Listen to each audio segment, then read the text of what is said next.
get my 6.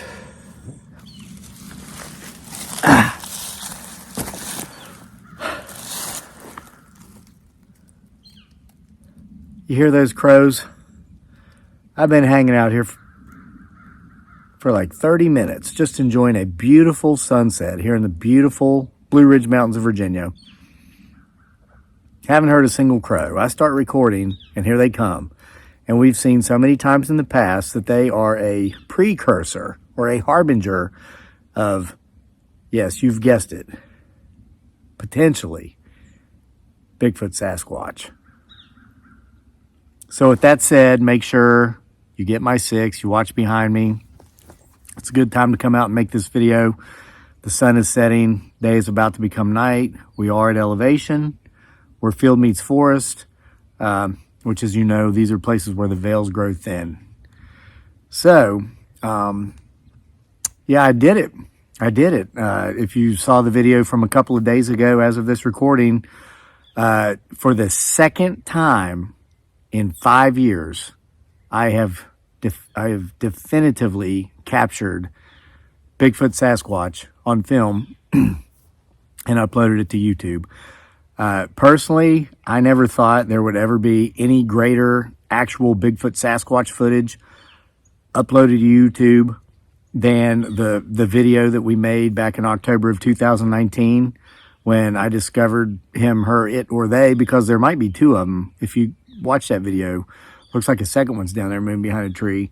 And I thought, wow, I don't need to do this anymore. I'm done. This is great. I've actually captured him, her, it, or they on video, probably for the first time since that Patterson film in the 60s. Wow, it's like I can retire now. But I enjoy doing this so much I didn't. Kind of quit going out there and actively seeking him, her, it, or they as much as I had been up until that point. Just kind of sat here on the back end of my property in the woods and tell stories, and we wait for him, her, it, or they to show up in the backdrop to kind of listen. But I decided to go back out, and FYI, and I know I'm taking a big risk here, going to get these Bigfoot Sasquatch organizations start coming back around here and stalking me and my family and start following me again, because that's what happened last time, and you remember that. I made a video last week about that. After we got that definitive footage of Bigfoot Sasquatch on film in October of 2019, these ass clowns come out here and start following me everywhere I go so they could find out where the lair of the potential Bigfoot Sasquatch is. So if they start coming around again, I'm not going back out there because I don't want to lead these asshats to, the spot. But if they don't, and I know they're watching, and especially after the video on Friday when I clearly captured that Bigfoot Sasquatch stalking me from 40 yards away downhill. It was crazy. I'd gone out for a hike because I'm trying to get back in shape, Summer's coming. I got to have my beach bod, right? I had my winter fat, and I've converted that now to my spring rolls, but I got to get my beach bod by summer, even though I spent all winter on the beach in the Philippines. Well, anyway, so I'm like easing back into it. I'm about 20 pounds too heavy right now, so I don't want to pound away on my knees and my ankles so much with just going straight into running full time again. So I'm cycling, I'm walking with my wife and son, I'm hiking, sometimes with the family, sometimes alone. That particular day I happened to be alone, so I'm just out for this long hike.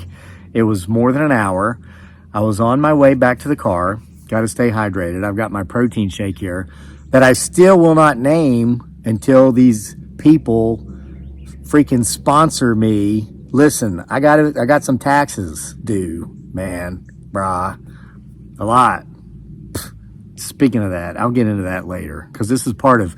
Somebody emailed me. Somebody that's followed this channel for a long time. They emailed me at the email address that's in the description box of these videos, where you can submit your stories. Wait, let me hydrate. Get my protein shake. Today I split wood for an hour, and then I walked for an hour and a half with my wife. So the wood splitting was my weight workout, and then the brisk fast walk was my cardio. So wait a minute.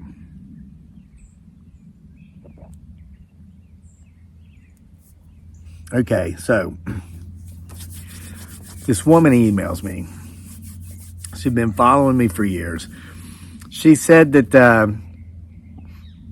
at first she thought these videos were for entertainment purposes only.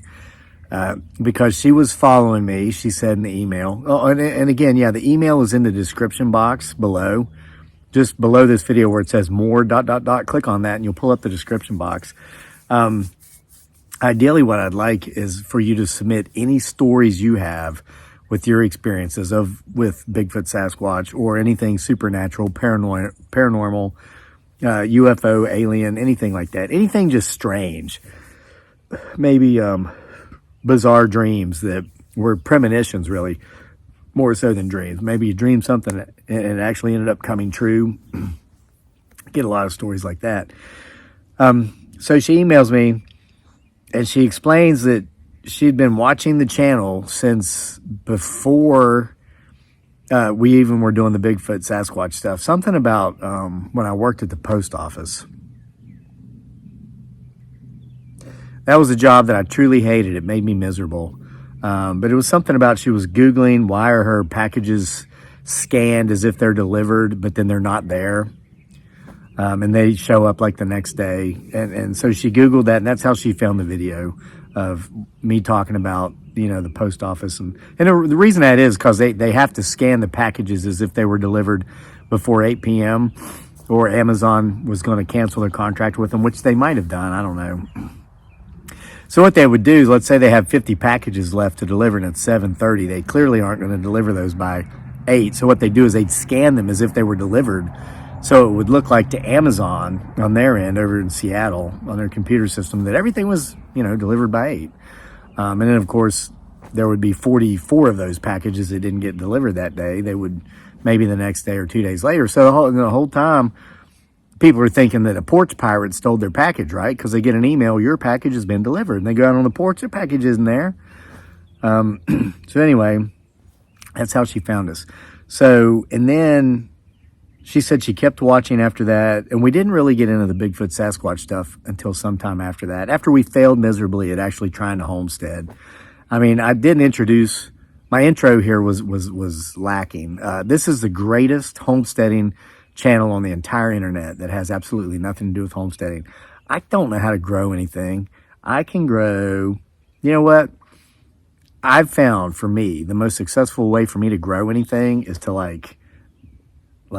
not volunteer plants are my biggest. Like when I cook or when I kick the pumpkins off the porch, the jack-o'-lanterns after, Halloween, once they've turned into mush mid-November just before Thanksgiving, and I'm cleaning the porch up before all of our friends come out for our Thanksgiving bash we have every year that we're in the U.S. for the winter.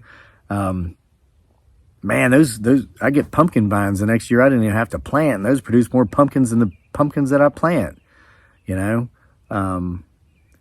Like we've got delicious onions in our garden right now that we just let go to seed last year. We didn't harvest them. Well, they came back up again from the bulbs this year. It's like, but when I actually make an effort, I kill stuff. I guess I have a brown thumb. Then there's, of course, all of our animal life we've tried to raise. Rabbits, chickens, quails, or as my beautiful bride Dearly, a.k.a. Giggly Girl, calls them, quail birds. She's telling me she wants more quail birds. I'm like, honey, you know how this is going to end. It's not going to end well. The Hoxes and the Foxes and the Bigfoot Sasquatches eat everything we try to raise. So anyway, whatever. But then we got into the Bigfoot Sasquatch stuff because people were seeing stuff back here. And she kept following.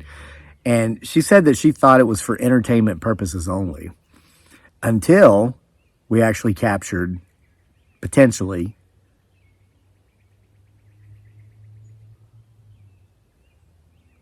did you hear that? That sounded like a growl or a groan.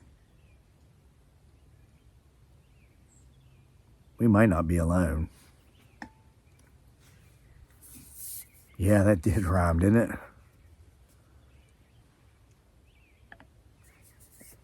So, let me fast forward. She said, most people will never see one of these things ever in their lifetime, even the most ardent believers.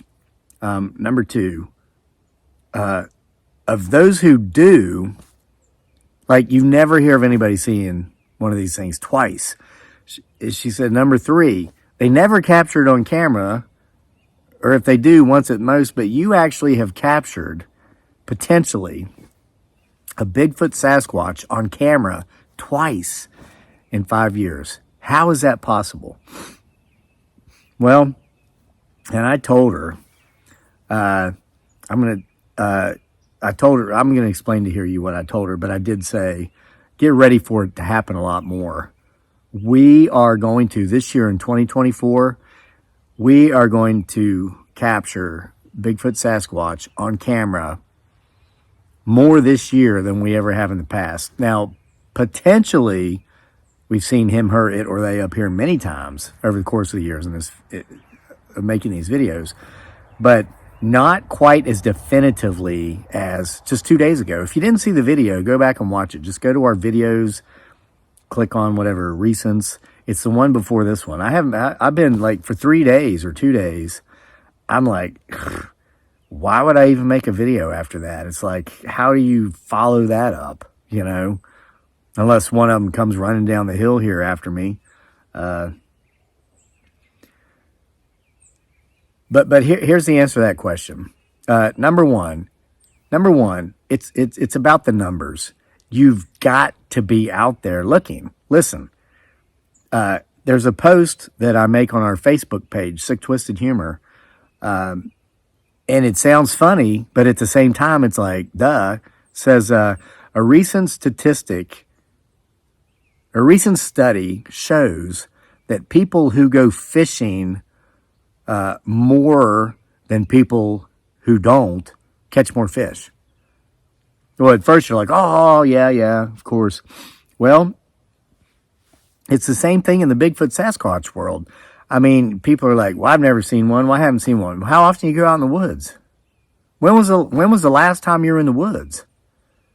I mean, I'm out here all the time. I live in the woods. Okay? And field. And dale and meadow. But you've got to go out there, man. It's like you hear people talk about waiting for their ship to come in. Oh, you know, one of these days my ship's going to come in. Well, how often do you actually go down to the docks to see if it's there? You don't. That's why your ship never comes in. And in that little story, what that means is you got to get out there and actually do the work to make, you know, people talk about luck. And I'm told all the time that the reason we're successful, my wife and I and our family have this lifestyle, we're so successful on social media because we got lucky. Oh, they've had people tell us, had some trust fund baby out here telling me one time about how, because I told her, she's like, how did you do that? How did you become successful, not just on one, but on multiple social media outlets, especially since you don't fit like the demographic that is supposed to be, what do they use this term, influencer? Influencer. Let me tell you what that term means, because I don't use that. I do not refer to myself as an influencer. I refer to myself as a social media content creator. I'll tell you why. Because my ego is right-sized, okay? I know what I am and I know what I'm not. I create content for social media. I make videos for YouTube. I make reels for Facebook and quirky little posts and riddles and jokes over there at Sick Twisted Humor, where we now have 798,000 followers, getting ready to hit 800K. It's our goal to hit 1 million by the end of the year. We have like 1.3 million combined with everything we've got going, but I want to have one page or channel with 1 million, and we hope to do that this year over there at Sick Twisted Humor. So if you're not following us over there, please do so. Well, I told her, I explained to her, you know, the hard times we went through, how there's a learning curve. And the biggest mistake most people make is they just give up before the magic happens. They'll upload 50 videos, 60 videos, maybe even 100 videos on YouTube. And they'll say, well, you know, I didn't get in on the ground floor. Should have done this in 2005. There's just no way to make money or get views on YouTube. No. You quit. I mean, this channel wasn't monetized until we had 600 videos. Then we got monetized. Yeah, we've been doing this for 15 years. Had a great year last year, our best year ever, mostly because of Facebook and the revenues we're doing over there. But it was our best year ever. But it took 15 years to get there. And there were a lot of years during that time when we had worse years than we did the year before. And there were times we were literally thinking about putting our house on the market and selling it and moving back to the Philippines. See, because I didn't want to work at the post office for the rest of my life and lose my soul and become a bitter, curmudgeonly, just miserable person because that job, I hated that job and it made me miserable. But we persevered, we kept going. So I explained this to this woman, mind you, trust fund baby. And I got a lot of friends that are trust fund babies. A lot of them around here live around me are trust fund babies, and they're great people. A lot of them work, they own businesses, they employ people, they give people jobs. They volunteer their time, they coach, they go to the schools. They're wonderful people. They are not the idle rich. This one woman, well, she was the idle rich, okay? So after I explain all this to her, she says to me, oh, but you've got to admit, there's a lot of luck involved with that. And I told her, I said, no, luck is being born into a rich family. So you never have to worry about it. What I did is called hard work. And of course, I think she might have been offended. And of course, she's from Charlottesville, so probably so. Welcome to the real world, where no one gives a shit if you're offended.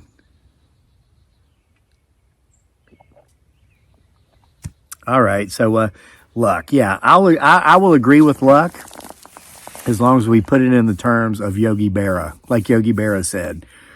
You remember Yogi Berra. He said the harder I work, the luckier I get. Okay, sure. Guilty as charged. Because I did the work. So, number two, as I explained to the woman who asked the question, how have you been able to record Bigfoot Sasquatch on video and upload it to social media twice in 5 years? And I told her this is why we're going to actually do it a lot more going forward.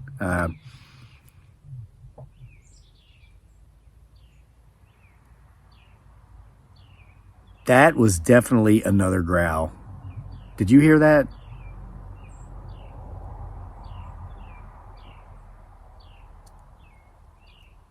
And it's a lot closer than the first growl.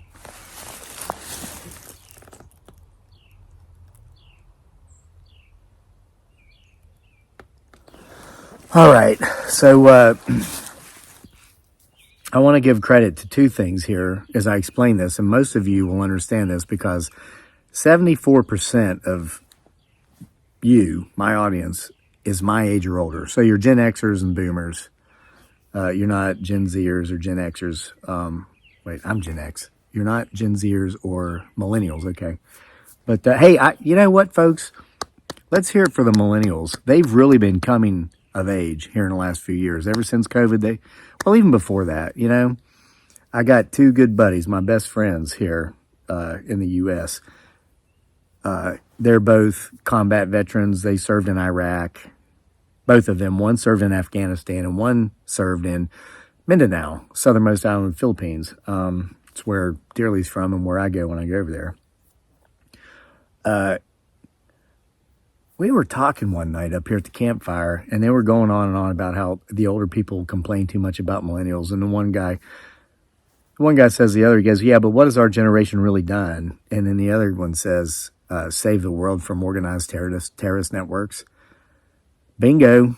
Yeah, that's the generation that, now I know that's like a controversial subject, and a lot of people who don't know crap about the war on terror, but think they do because they sat at home for the 20 years and watched CNN headline news or whatever, even Fox News. I'm not picking sides here, but let me tell you, those of us who were there have forgotten more than you will ever think you know. My friend was right. And now the other friend is a CIA agent, and I can't say too much about that, but he has confirmed that our other friend was right. So, and I won't go into details there, but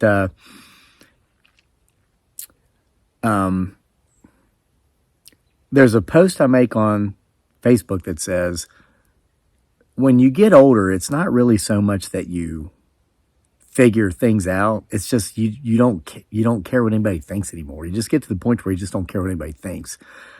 I achieved that maybe 10 years ago, but now that I am 50, it's like even more potent. It's like I just don't have the energy to care. I've got so much energy. It's limited. It's truly limited. Even though I'm a fit guy, I stay in shape, I eat healthy, I don't drink in excess, I don't abuse any substances, I don't smoke, I don't chew tobacco, I don't do any sort of drugs. And I eat a healthy diet, and daily I exercise. Daily. But still, with that said, I can tell a big difference, right? 50 versus 40 and 30 and 20. So I just don't have the energy to give. There's this thing I call it emotional capital. I think I've coined this phase. You hear about emotional intelligence. Well, I have this thing I call emotional capital. I've only got so much emotional energy to give. That's my capital. That's my emotional capital. So I choose wisely how I spend it. I choose to spend mine on my wife and our son and everything that directly affects us within our personal life. Now, I'll take some of my emotional capital and I'll spend some of it on my friends, like the two gentlemen I just told you about at the campfire, their families, my wife's family, people that matter. Now, people who don't matter, people who are toxic, people who have been abusive to me, my family of origin, assholes like certain neighbors or people maybe I've worked with in the past or have known in the past, they don't get 1 cent of my emotional capital. See, because here's the thing, it takes as much energy, emotional energy, to give negative energy to people you don't like as it does to give positive energy to the people that you do. I've heard it said this way, it takes as much energy to hate someone as it does to love someone. So why would you give someone that you don't like the same amount of energy that you would to the people that are most important to you, like your spouse, like your children, okay? If you have a healthy relationship with your parents, then like your parents. Dude, that just makes perfect sense to me. So I don't hate anybody. There are people I don't care for, but I won't even spend enough emotional capital on them to not like them because I want to reserve that emotional capital for the people that I do like, okay? You're thinking, what's this got to do with Bigfoot and the fact that you've been able to record him, her, it, or they on film more than anybody probably ever? There was a Patterson film, but that was one video. I've got 2 in 5 years. So factually, I have recorded Bigfoot Sasquatch on film more than anybody in the history of the planet. Yeah, that sounds like a bold claim to make, but it's true. And the video footage is on this YouTube channel. Now, how have I done that?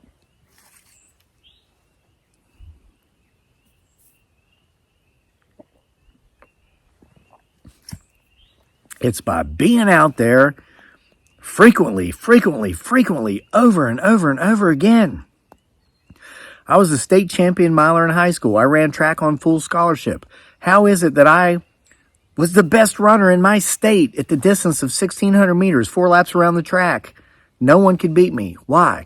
Because I trained harder than them. I trained more than them. I didn't have more talent than them. I wasn't born with more skill than them. I put in the work. And that's what I have done with my potential Bigfoot Sasquatch research. Number 2, I don't care what anybody thinks. The people that come on this channel and blast me, this guy's an idiot. This guy's a fool. Somebody should make sure he doesn't have firearms. Somebody should make call his local sheriff's department, have him do a health and welfare check on his family. He's got to be nuts. The crap I don't care. I don't care.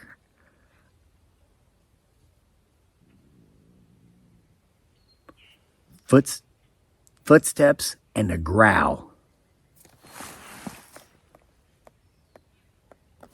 Listen, you're getting ready to see in 2024 Crazy Lake 2.0. So this is the second entity I'm going to give credit to as to why I capture Bigfoot Sasquatch on film so many times. George Foreman, the boxer. He's still alive. I hope to have met him last summer on our cross-country trip, but we didn't. It was too hot. We had to get back, and we couldn't go as far south as Houston, where he's preaching. He talked once about his comeback when he was in his mid-40s, and he came back and won the heavyweight championship again. And he talked about how he compared the older him to the younger him. The younger him, and he used this specific example, when he saw that Cadillac sitting in the showroom, you know, that new Cadillac, and he was the young heavyweight champion of the world, Olympic gold medalist. He'd see that Cadillac. He'd say, "Oh, I got to have that Cadillac now. I got to have that Cadillac now." And he'd go buy that Cadillac. Well, the 40-something-year-old him said, "Oh, look at that Cadillac in that showroom. Isn't that a pretty car? I might like to have that." But then he tells himself, "You know what? It's all good. That Cadillac's going to be there when you want it. It ain't going nowhere. Nobody's going to come." So what he talked about is when he was a 22-year-old boxer, 23-year-old boxer, 25-year-old boxer, he'd be out there training, doing, boxers call it road work. That means their morning runs. He was seeing the fights in his head. He was seeing who he was going to kill in his next, match. And he just saw the feet in the road, and that was it. But the 40-something-year-old man, who was, George Foreman 2.0, when he would go out on his runs, he saw the flowers. He saw the trees. He saw the birds. Because he'd lived long enough to know there's no rush. There's no rush. I'm training for something that's out here. I got from here to there. All I've got is today. So while I'm here today, getting ready for way out here, I'm going to take it all in, everything around me. And that's exactly what I did just 2 days ago, as of this recording, to capture for the second time in 5 years definitive Bigfoot Sasquatch footage on film that I've uploaded to YouTube. I was looking all around me. I wasn't hiking up that hill saying, "Oh, I got to lose these 20 pounds. All I did was sit around on these white sandy beaches in the Philippines, all winter while people's water lines are freezing up over here, power's going out.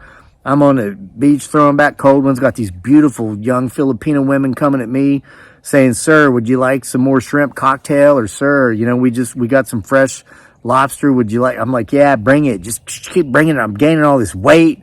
My wife's over here with her family. My son's over here riding motorcycles with his cousins.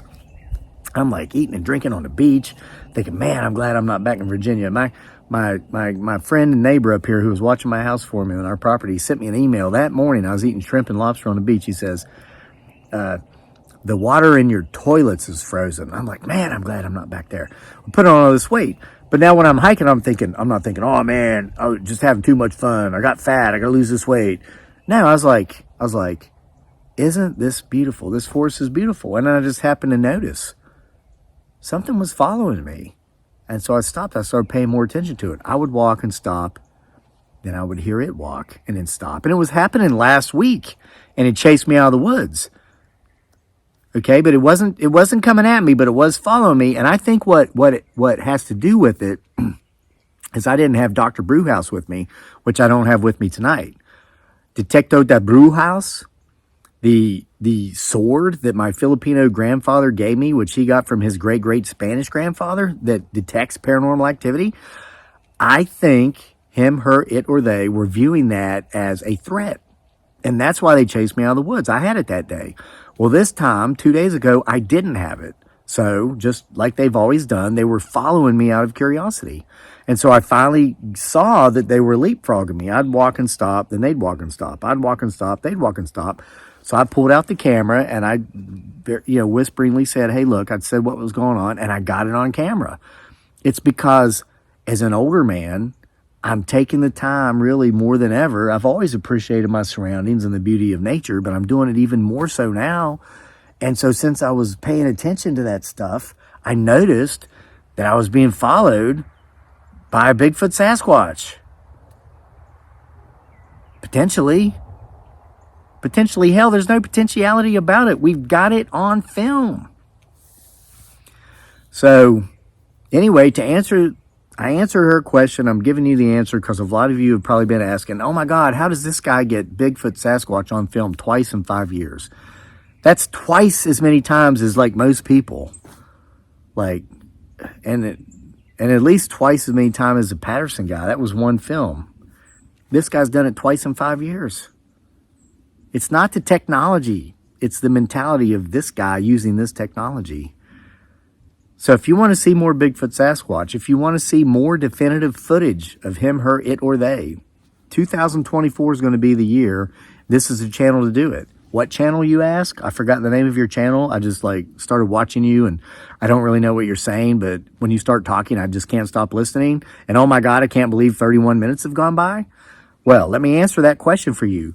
The most awesomest homesteading channel on the entire planet. Like the whole thing that has nothing to do with homesteading. Homesteading off the grid.